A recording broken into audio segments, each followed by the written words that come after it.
ఇక డీటెయిల్స్ చూస్తే హైకోర్టు ఆదేశాలతో పోచమ్మ మైదానంలోని వివాదాస్పద స్థల సర్వేపై చేయడానికి సోమవారం సర్వే డిపార్ట్మెంట్ కదిలి వచ్చింది. గోదావరికని గాంధీ చౌరస్తా శివాజీనగర్ పోచమ్మ మైదానం దాని ముందు సంబంధించిన స్థలంలో సర్వే నెంబర్ 693లో గల పట్టాదారుల 3/9 గుంటల భూమిపై గత కొన్ని సంవత్సరాలుగా సింగరేణి యాజమాన్యానికి పట్టాదారులకు మధ్య వివాదం జరుగుతుంది. ఈ నేపథ్యంలో ఈ ఏడాది జనవరిలో ఈ వివాదం రగులుతుంది. దీంతో ఈ పట్టాదారులు హైకోర్టును ఆశ్రయించగా న్యాయస్థానం ఇచ్చిన ఆదేశంలో జిల్లా సర్వే అధికారులు టిప్పన్ సర్వేను నిర్వహించారు.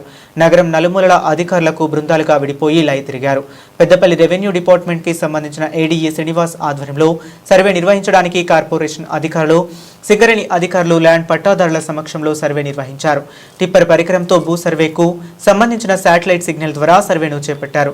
కాగా ఈ సర్వే సందర్భంగా ఎలాంటి అవాంఛనీయ సంఘటనలు జరగకుండా సింగరేణి సెక్యూరిటీ సిబ్బంది, గోదావరికని 1 టౌన్ పోలీసులకు బందోబస్తు చేపట్టారు.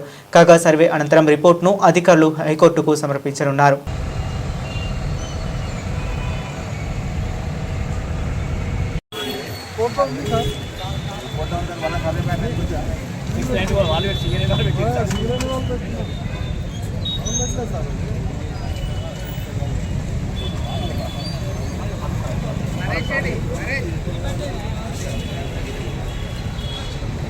Hello.